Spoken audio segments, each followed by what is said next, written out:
It's not just losing the pictures that worries me. A tangle around the sub's propeller could easily immobilize her on the seabed, with potentially fatal consequences. This is one of those really magic moments. Can you see it out there? There are about 20 little whales. I'll have to find out what sort they are later on. The reason that they're here is, you see this long cable there that goes right down to the bottom of the ocean, and they've put a transponder on the end of it to help us navigate when we're down the bottom, and the transponder's going ping, ping, ping, and the whales have heard it and they've come to play. It's a bit like that moment in a sci-fi thing where we hear the aliens and go and see them.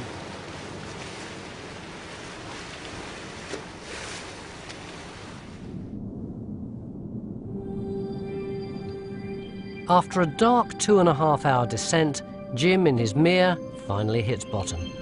The bottom of the sea, baby, bottom of the sea. Just follow the skid marks. They'll take you to Titanic. All skid marks lead to Titanic.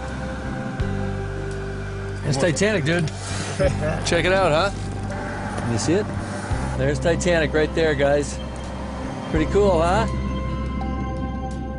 The two Mirs always dive together, for dive safety and for more creative reasons. Mir 1 carries the lights and Mir 2 the cameras. The Mirs are too large to enter the wreck. Instead, each sub is equipped with remotely operated robotic cameras.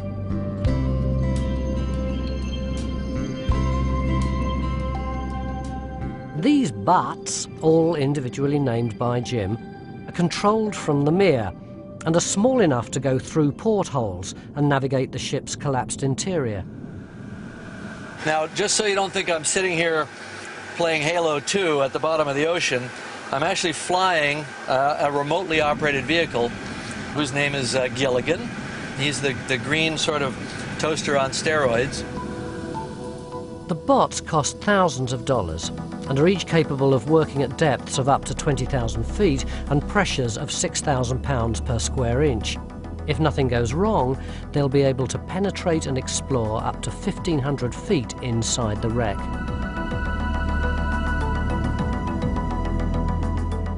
So far, so good. Jim begins to feed live pictures back up to the surface. On the Keldysh, this is my first glimpse of Titanic's interior. She seems to be covered in swaying stalactites. Those are called rusticles, icy type structures that have iron, a lot of iron and manganese and sulfur in them. So they're actually biological in nature. They're created through bacteria. So are they animal or mineral? Both, actually. The rusticle itself is created by the bacteria, and the mineral part comes from the ocean, such as the calcium or other elements that are coming out of the ocean, as well as the ship itself. So where do they come from, these bacteria? They're actually naturally found in the environment. They're bacteria that are found within the ocean in biocolloids, which are sort of slime matrices within the ocean itself, as well as the ship itself would have carried down probably the first food source for these types of bacteria. What is it they're after? The bacteria's main goal in life is, of course, food, water, which there's plenty of, and gases. Oxygen, nitrogen, methane, whatever gases are produced. It's not one kind of bacteria, but a community or a consortia, a group of bacteria that work together in almost a symbiotic relationship. If you touch a rusticle and break it apart, it will spew out these red dust and yellow slimes for it. Why? We think it has a reproductive element to it because the bacteria are always looking to colonize new areas of structure. So the steel in other areas ends up becoming completely coated with this red dust, yellow slime, which in essence is the rusticles. So we start off with the steel. Yes. Which was made out of, what, pig iron and... Probably pig iron, sulfur, manganese, all sorts of different nickel, leads, all sorts of things go into the steel. And you've got all these little things working on the steel. Yes. And eventually they turn it back into pig iron. Exactly. Titanic will end up being an iron ore deposit on the bottom of the ocean one day. Can you measure by looking at the rusticles, how long it's going to take the Titanic to break down? It's deteriorating quite quickly, so we're looking at about 80 to 100 years before Titanic becomes an iron ore deposit. Long before that, the hull will become so eaten away by bacteria that it'll collapse in on itself, destroying all the archaeological evidence inside. I think we're in. The first target of this dive is the Marconi Wireless Room, a place charged with tales of bravery and heroism. This is where, on the fateful night, wireless operators Harold Bride and Jack Phillips spent hours tapping out and transmitting Morse code distress signals. Their actions led to the rescue of 700 survivors. The question is, did they really stay at their posts as water flooded the room?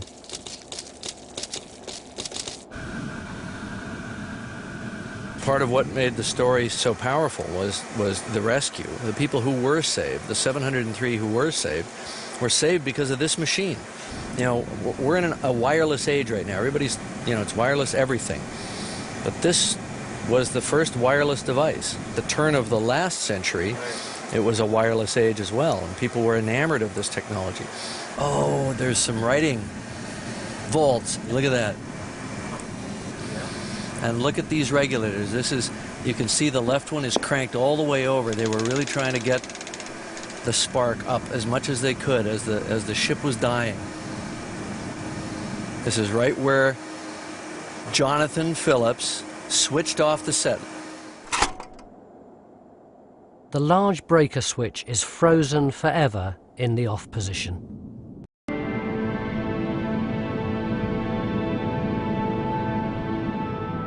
To drive and navigate these bots in such enclosed and collapsed spaces, you need a unique sense of spatial awareness.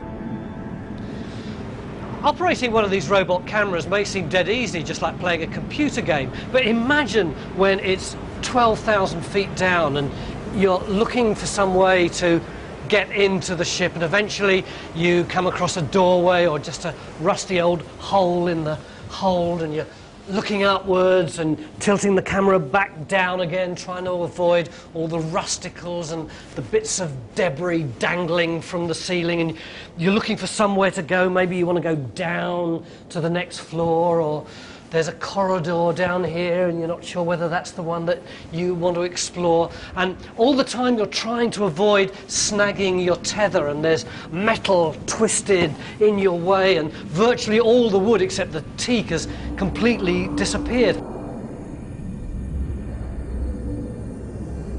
It's essential that we keep track of all of the bots all of the time. Well, I've got a program loaded into my laptop, and it's called the Navigator. It's basically a computer reconstruction of the entire ship, showing all the rooms. And as Jim's bot proceeds through each of these rooms, I'm following along, following his every movements, so that I can keep oriented on where we are. There's a web frame to our left. Is there a window right past that web frame? The door into the Duff Gordon stateroom has completely disappeared. There's his bed. There's his mirror. Now that's interesting. Here's Sir Cosmo Duff Gordon's mirror.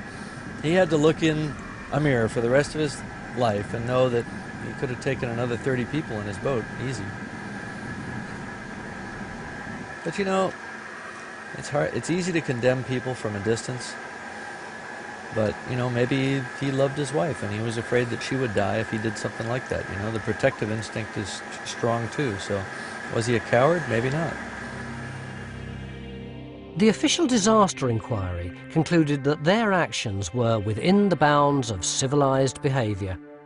Even so, they carried the stigma of cowardice for the rest of their lives. It's pretty open above. Oh, look. Oh, yeah! Oh, yes. Now we see what the engraved windows look like. Nice.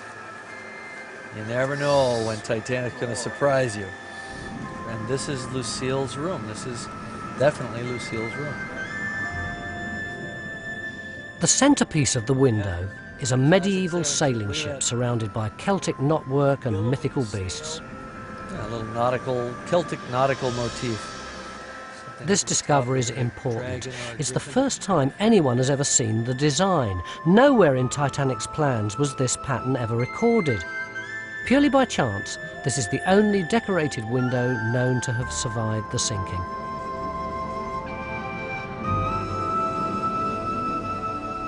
Moving along the empty corridors of A deck, the preservation of even the minor rooms is amazing.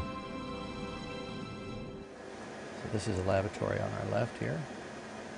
Pantry, actually. Is that what it says? Yeah. Pantry. Oh, well, that might be interesting. Let's take a look at the pantry. This whole room looks ridiculous. Look, there's things on the wall. Oh, we're going in. Oh, we are going in. Bowls. Oh my God, look, there are dishes in the cabinets. There's something about seeing it in situ like this. These fancy dinner plates would have been used by the likes of the Duff Gordons. Who knows? Maybe they were even stacked here by my namesake, the steward James Robinson. I mean, normally you'd have stuff piled on top of it, but these have been protected. That shelf right above has been protecting these plates. Given the precarious state of the wreck, it's not going to be long before these will be lost to history too. This rapid deterioration is creating arguments within the archaeological community as to whether artifacts from inside the wreck should ever be salvaged. I'm starting to think, should we think about somehow saving some of these things from actually inside the ship? And this is very sacrosanct to some people and very controversial, who think that you can salvage some things from the debris field, but never, never, never even think about going inside the hull and recovering anything. And I'm starting to think, you know, come on, what's the difference here? Save what we can for history, because at some point in the future, we may find ourselves looking back and thinking, what were we doing? We should have saved that, and now it's gone forever. It would take international legislation to get permission, and a great deal of money to retrieve the internal artifacts of Titanic. So for now, tantalizingly, our brief is photograph, record, look, but don't touch.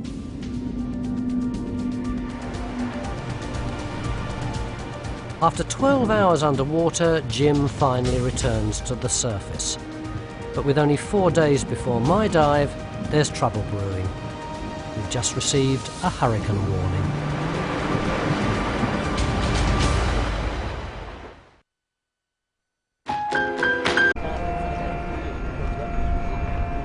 With only 3 days before my dive, we've got problems on the Keldysh.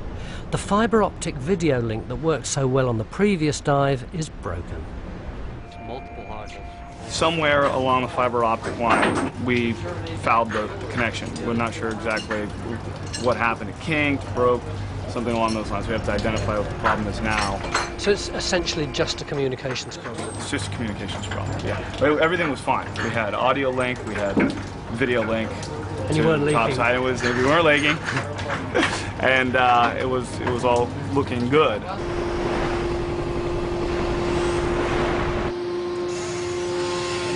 It's a bit worrying that they're bringing this boat back in. The first Mir was supposed to be launched at about 8 o'clock this morning and ended up being launched at 5 to 2, I think it was, and it's now 6:45. This one we thought was going to go maybe about half an hour ago, and then suddenly the roof went back on it and it's just kind of stuck here. We don't really know what the problem is, and everyone is so kind of grey-faced that we don't like to ask them. I think it's something to do with the robot cameras, but I'm not absolutely sure.